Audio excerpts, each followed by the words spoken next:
Hello and welcome to the NS9 postgame show. I'm Cody. That's Jim. The Buccos just put on a great performance, winning 5-4 over the Brew Crew. Jim, how we feel? I feel great. That was a fun game. It was an entertaining ball game.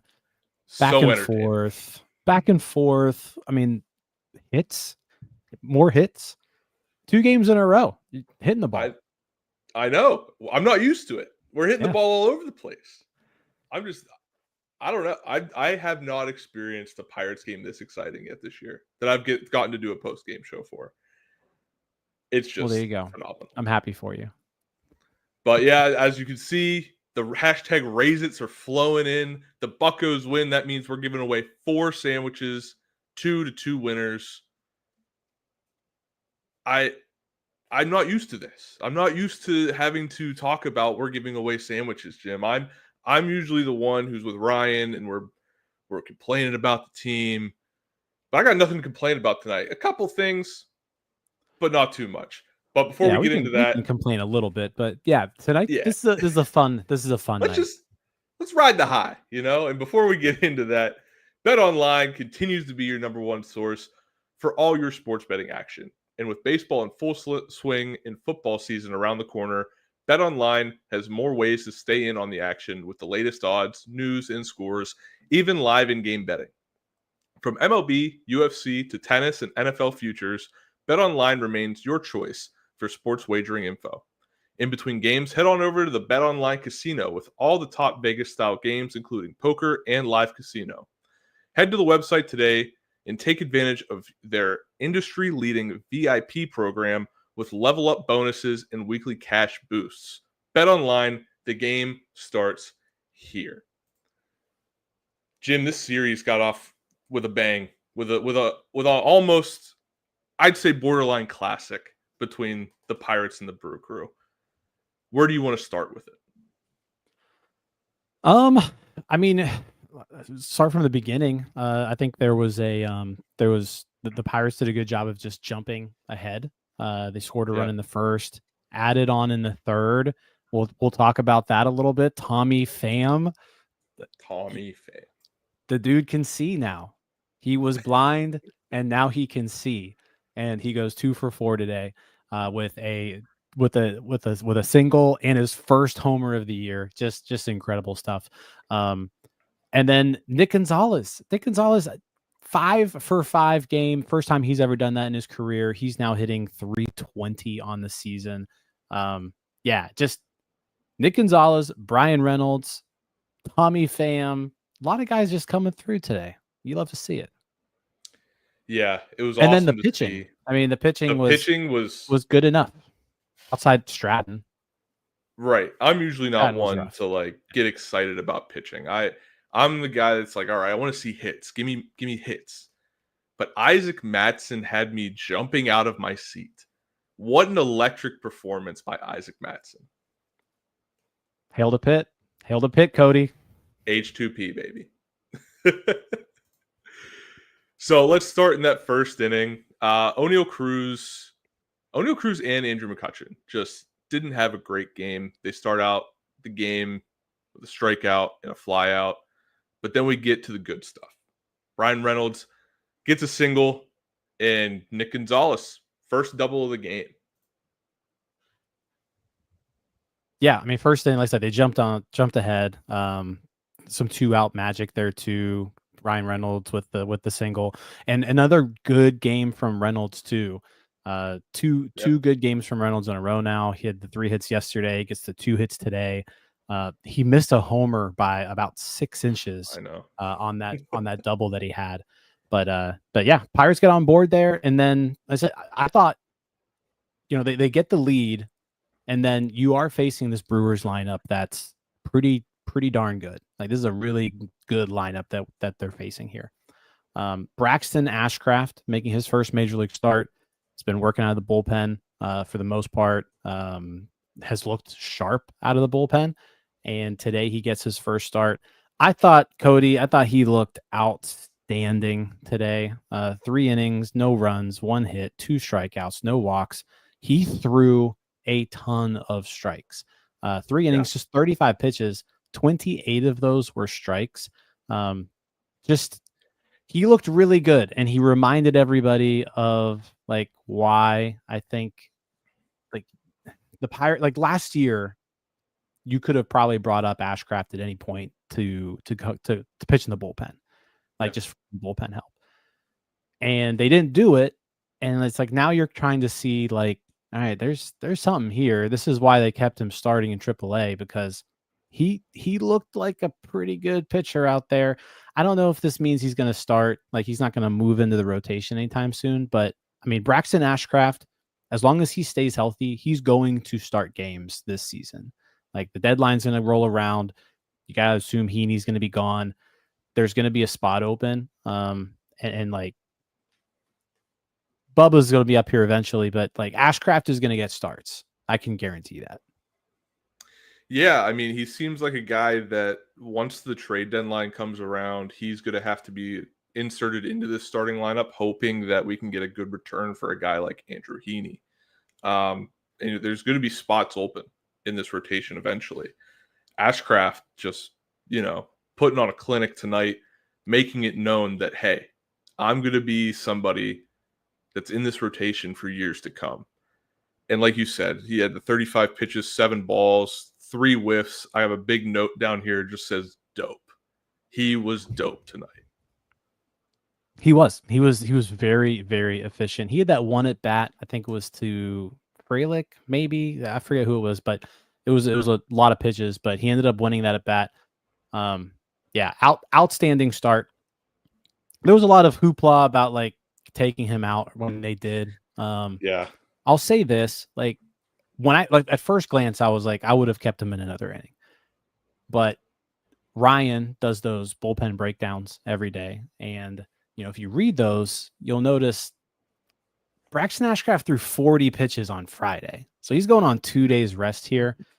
So I understand kind of having a pretty short leash on him. I would imagine that there was like a premeditated either pitch count or innings limit coming into today. And yeah, he looked really, really good. But again, the guy just threw 40 pitches. Right. So, I mean, over the last 4 days now, he's thrown 75 pitches. So, I'm going to give that a pass, taking him out. Hunter Stratton gets put into the game at that point, and he kind of implodes. Not his best start, not his best outing at all. He goes 1 inning in the 4th, gives up 3 runs, 4 hits. Not a great outing for Hunter Stratton. His ERA is now 23.63, by the way. Yeah. Before I get into that, thank you, Sean Hooper, for the 10 memberships. We appreciate it. But yeah, Stratton, when I saw the ERA after that performance, I was like, oh, I was like, this ain't good. He's a guy that, he's been up and down a couple times this season, I feel. But a couple times. Yeah, just not great. He was just getting knocked around. Better. Yeah, he just wasn't finding his spots like Ashcraft was. But yeah, he was getting knocked around. Really ball was getting hit hard. Gave up the he didn't give up the homer to Yelich. I guess Sugar came in to clean up Stratton's mess in the 5th, and that's when Yelich homered. But not a great outing from Stratton. Luckily at that point, he came in there and the Pirates were already up 3-0 because Tommy Pham, who, like, we've known about this eye issue of his. We didn't really know the extent of it. Yesterday, he comes out and he says, like, he just basically hasn't been able to see this year. And that he feels pretty confident that he's got, like, his prescription dialed in. And yesterday, he had a really good game at the plate, was driving the ball, had his first extra base hit in like 2 months. And today, Tommy Pham finally gets off the schneid, hits his first homer of the year, crushed the ball, just like dead center field, 416 feet. Cody, is this like real? Did Tommy Pham just need to get contacts that worked? Like, what's going on here? I think I don't want to buy in too soon, but I'm not one to like actively root against a guy. I'm glad to see Tommy Pham figure it out. He's got the prescription right. I remember when we were at PNC Park and we saw him in the dugout just going through his contacts, and we were like, what's that about? And then, we all got to talking. We're like, oh yeah, he does have the eye issue.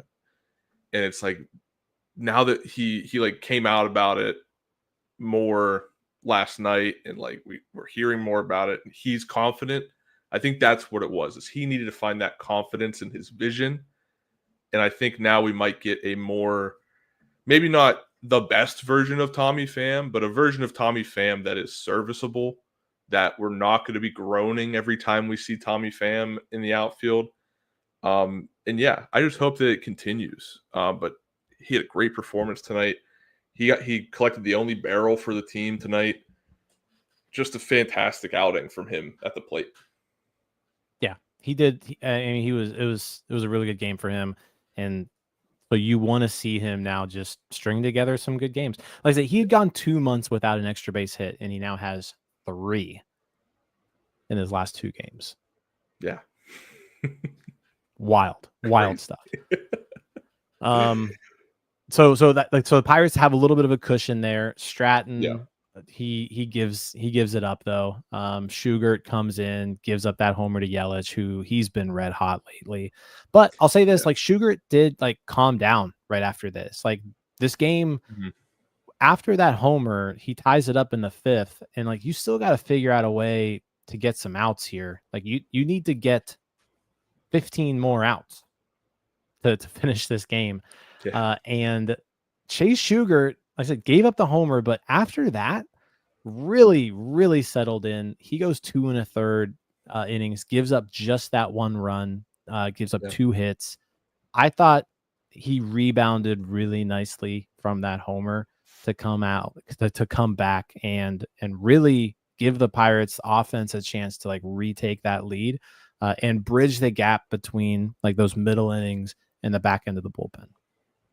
Yeah, and I think it was right after, maybe 2 batters after he gave up that home run, there was that comebacker right at him, and he got the double play out of it. And I was like, all right, he's not shaking. That was right before the homer. Oh, it was right before. Actually, yeah, because I thought he was going to get out of it. I thought he was going to get out of that, and he gets the 2 outs like right off the bat, and then gives up the homer to Yelich. Yeah.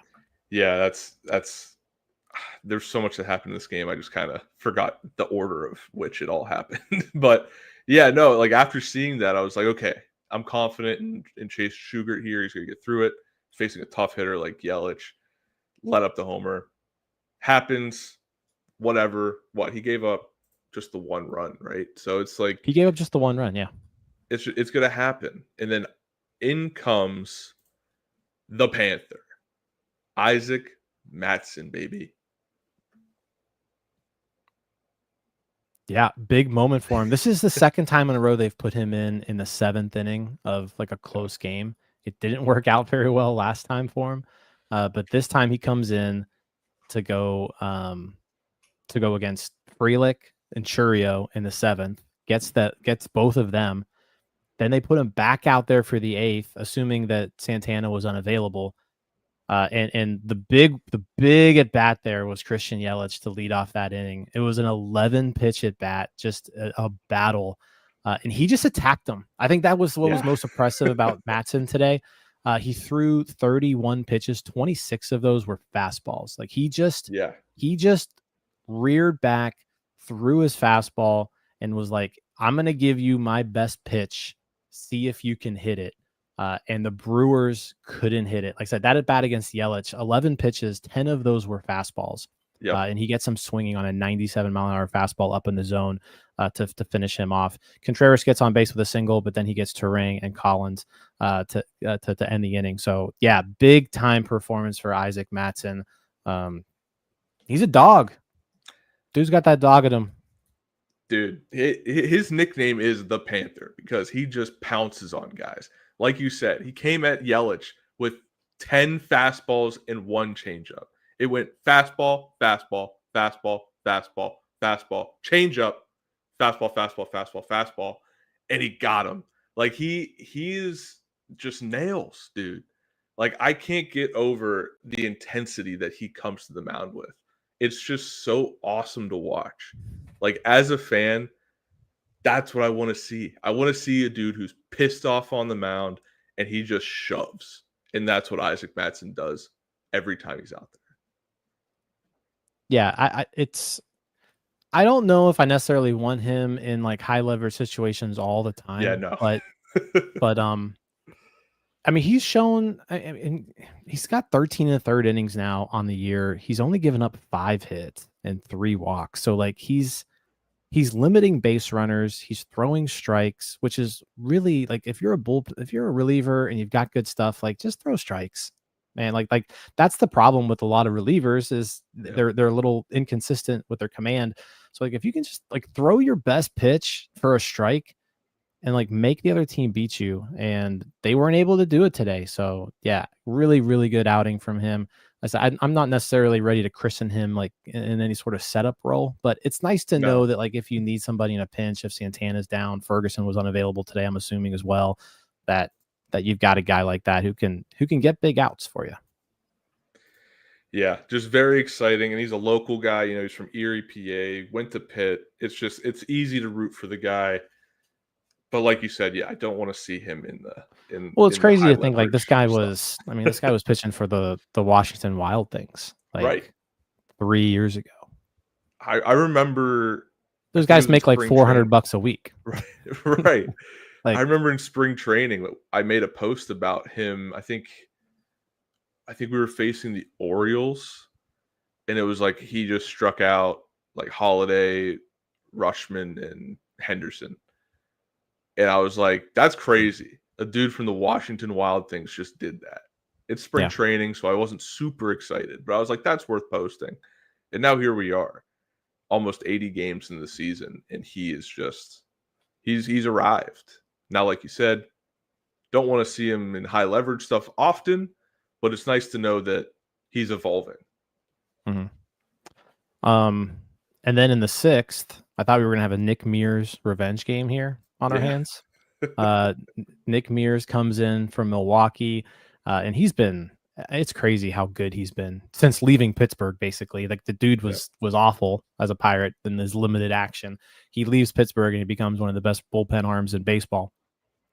But like that was the Pirates were able to get to him, and it started with Tommy Pham again. Tommy Pham with a 1-out single, and then Isaiah Kiner-Falefa with an RBI triple to hit him in. So yeah, like I said, the offense was a weird game offensively. Like we got 14 hits tonight, struck out 16 times, and mostly because like Chad Patrick was just like they couldn't. It was weird. Like they could either hit him or they couldn't. Like there wasn't any in between.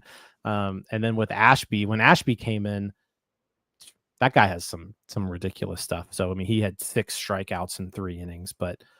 Yeah, I mean, it was a boom or bust game. 16 strikeouts. Joey Bart struck out 4 times. Reynolds struck out 3 times. Cutts struck out twice. Cruz struck out twice. Horwitz struck out twice.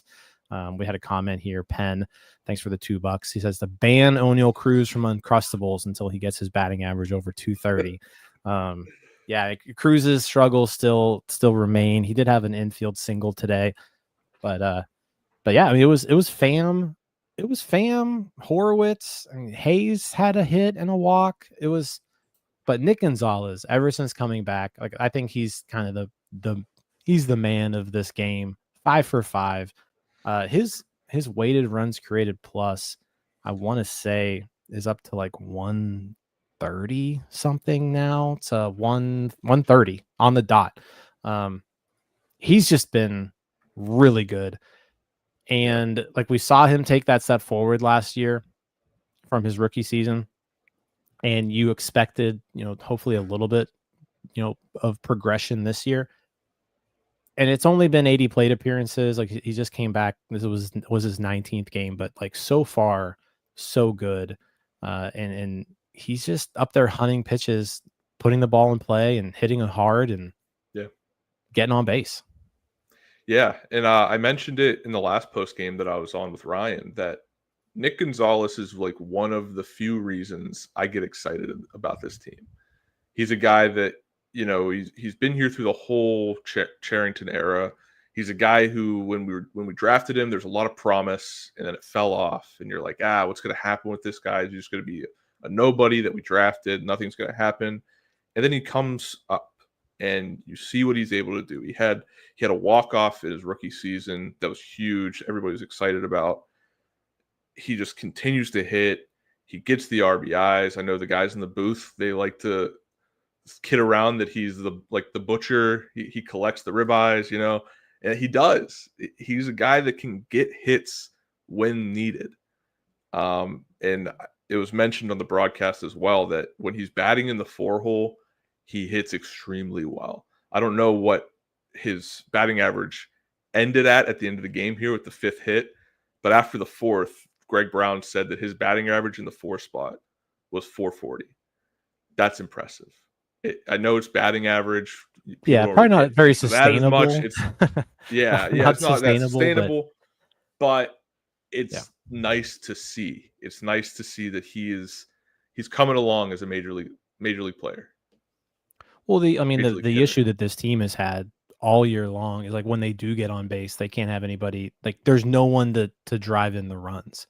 And so like when Cruz and McCutchen were at the top of that lineup getting on base, they were just getting left out there. And now you've got somebody who's putting the ball in play. Like I said, I think that's the biggest thing right now is like Gonzalez is, when he first got to the majors, the way that he was progressing through the minors, you thought the one thing that was going to hold him back was his contact ability, like the ability to just put the ball in play. And he struck out 28% of the time his rookie year. Last year, he lowered that all the way to 19%. Now it's 16%. So like when you hit the ball as hard as he does and you hit the ball as often as he does, like good things are just gonna happen. And he's like the only guy on this team that I feel like has that sort of profile right now where just like he swings a lot. He's not gonna, like, it's gonna be tough to walk Nick Gonzalez. He has 3 walks this year, I want to say. 1, 2, 3, 4 walks this year. So like not an easy guy to walk, but not an easy guy to strike out either. He's going to put the ball in play. He's going to hit it hard. And when you do that as often as he's doing, like I said, good things are going to happen, and good things happen today. 2 RBIs, 5 hits. Like, just can't say enough good things about Nick Gonzalez right now. Yeah. First 5 for 5 game for him. Just impressive, and hopefully it keeps going. Where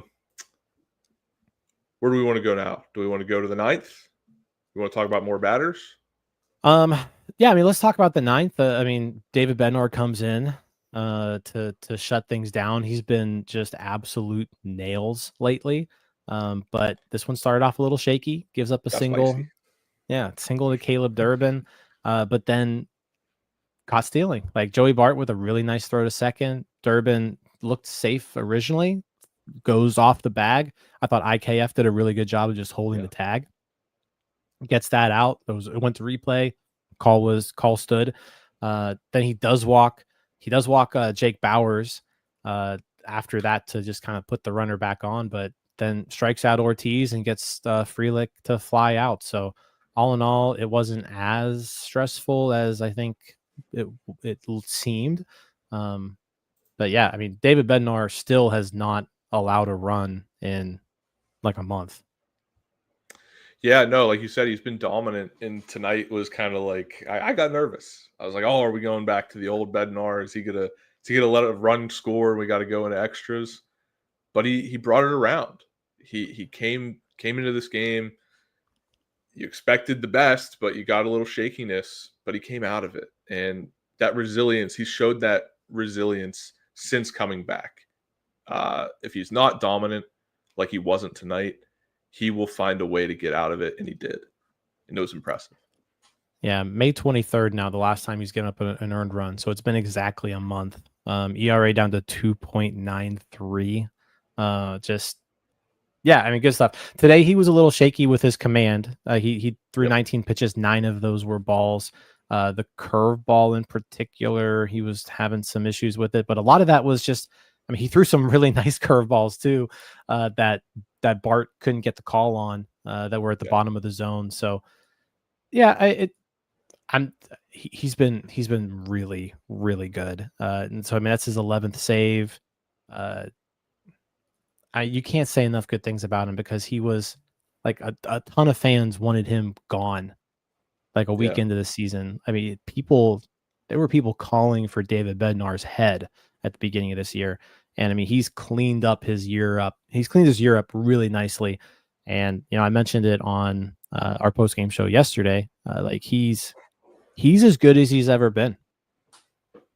Like plain, it's like he's as good as he's ever been right now. Yeah, I agree. And, you know, there's people in the chat asking, you know, is he going to be traded?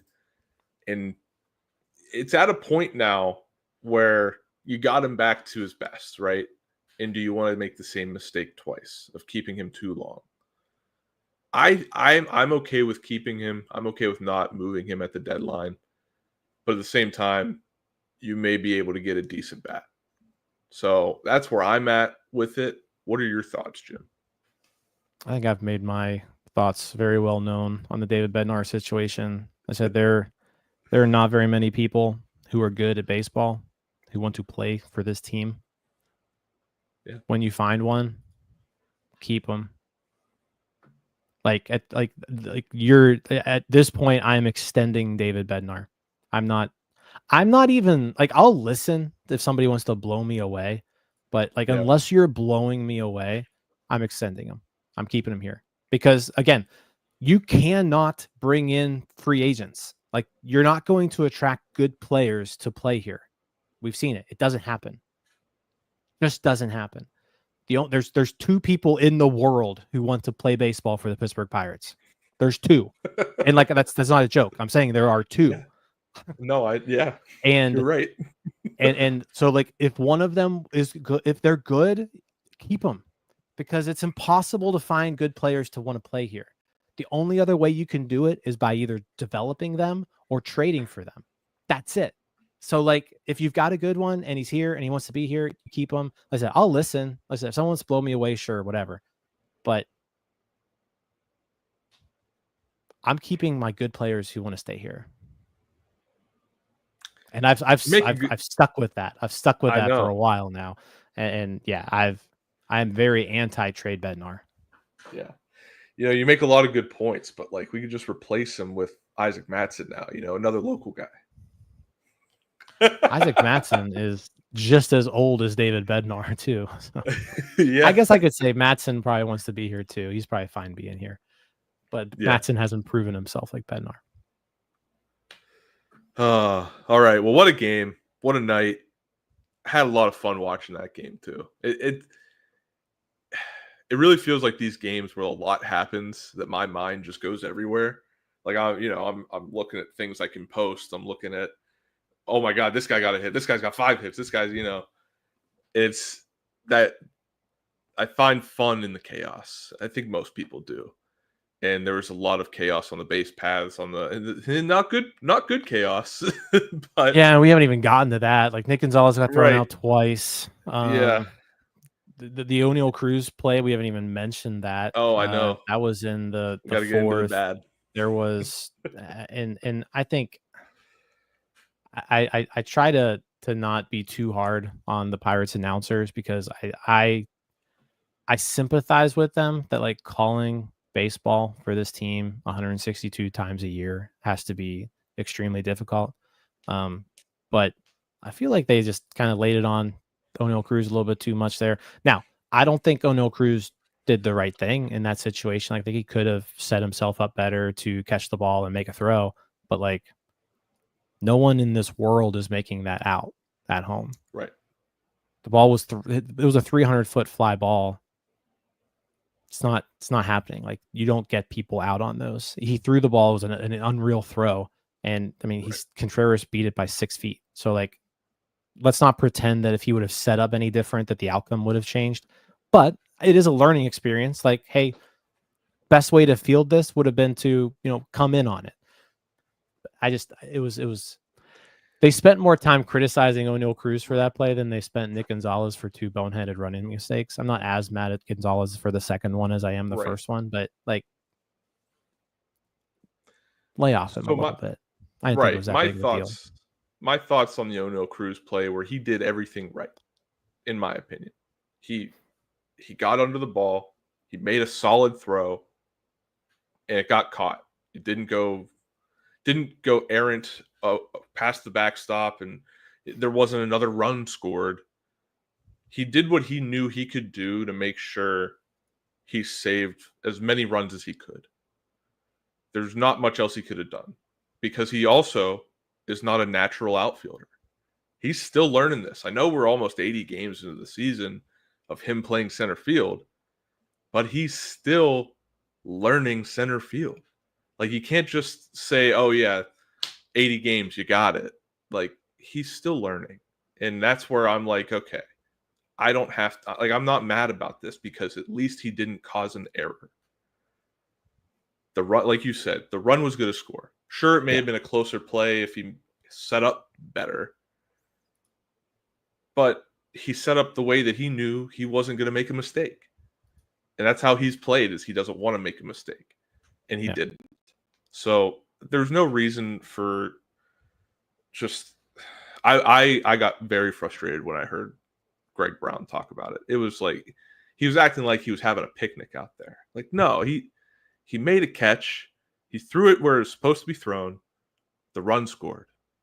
That's it. Don't know what else to say about it. Yeah. Yeah. No, I agree. I mean, I thought there was a little bit too much there.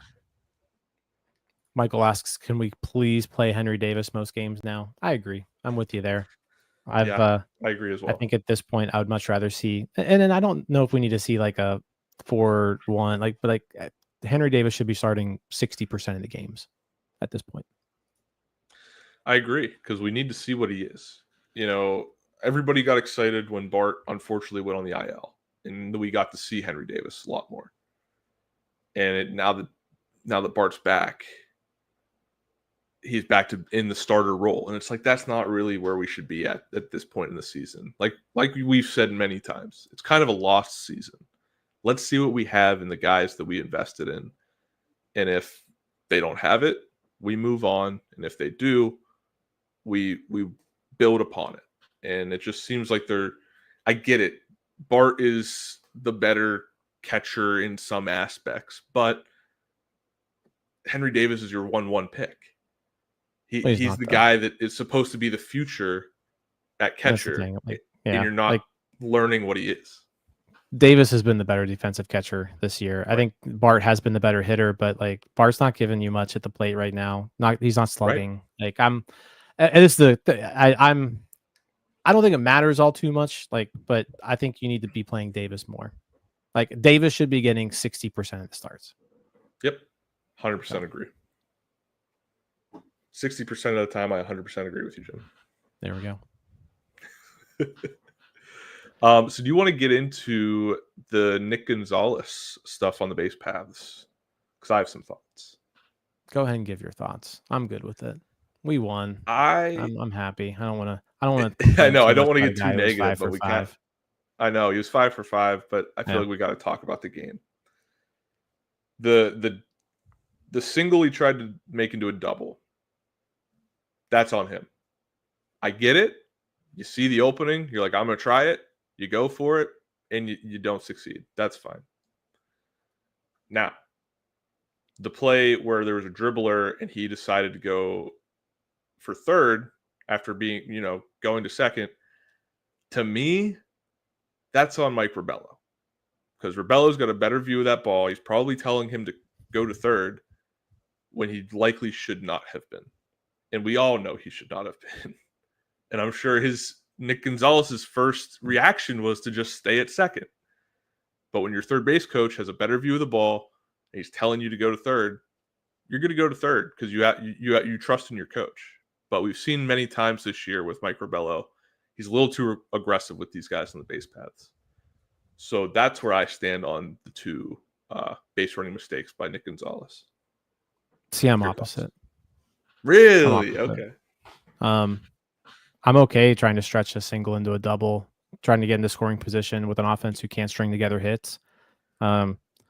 I'm much more in favor of that than making the third out at third base when you're already in scoring position at second. So, and I don't even know if Rebello, I didn't get the all 9 view of that play, so I'm not sure what Rebello was doing. Yeah, no, this is straight assumption. That was a straight assumption. I'm going to say, I mean, neither of them were great. You can't make outs on the bases. I mean, that's just not how you win baseball games. They were able to overcome it today with the way they were hitting. But yeah, I'm not a fan of getting out on the bases. I'm not as upset about the first one though. Really, I mean, trying to stretch something into a double, trying to make something happen with 2 outs. I'm fine with that. Yeah, I agree with that. My problem is with the second one that you made the third out at third. And that's, you don't make the first out at third, you don't make the third out at third. Yeah. That's what I've always thought about. But like I said, I don't want to criticize Nick Gonzales too much. 5 for 5. No, right. I mean, he was outstanding today. So he's like I said before, he's my favorite young bucko on this team that's not named Paul Skeens. So I very much enjoyed his performance tonight. Not at all mad at him for what he did on the base paths. He had a great game. Phenomenal game. And I do want to say, like, I was not criticizing because I was saying I want him to be aggressive in those situations. The second time, maybe not, but the first one I'm cool with it. So you want to give away some sandwiches? I would love to. Let me bring them up. You talk to the people real quick. If you haven't already, make sure you put #RaiseIt in the comments. That'll get you in on the contest. We're going to give away 2 sandwiches to 2 separate people today. So yeah, get those #RaiseIts in. While you're getting those in, make sure you like the video, subscribe as well. All that good stuff. If you're listening to the podcast afterwards, leave a review, tell a friend to tell a friend, all that good stuff. Just need to point out my good friend Penn here. Nikki G is going to be a generational talent that we need. I agree. But anyway, got 134 people in the drawing. Let's pick our first winner. Who we got?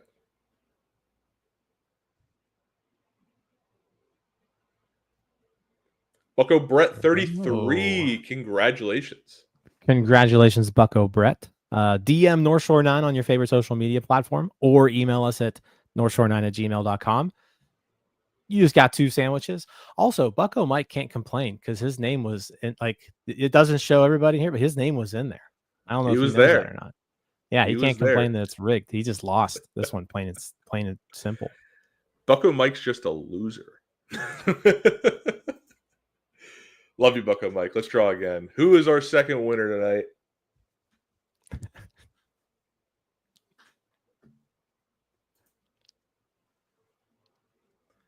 Brian. Right, Brian. Isn't that? I feel a little bit of nepotism here.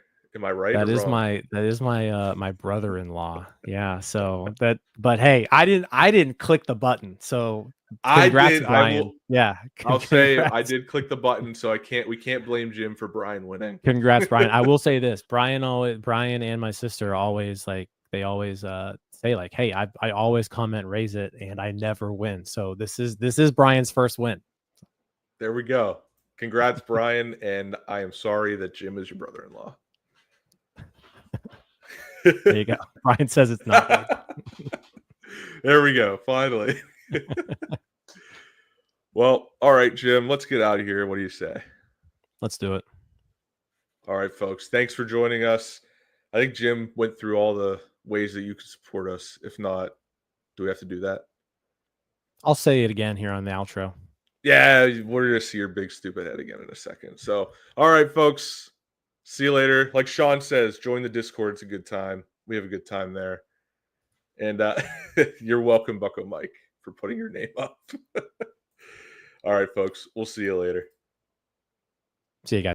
All right, that wraps up this episode of North Shore 9. Thanks so much for tuning in. Whether you're listening on the podcast or catching us on YouTube, if you enjoyed the show, please give this video a thumbs up and don't forget to hit that subscribe button if you haven't already. It really helps us grow.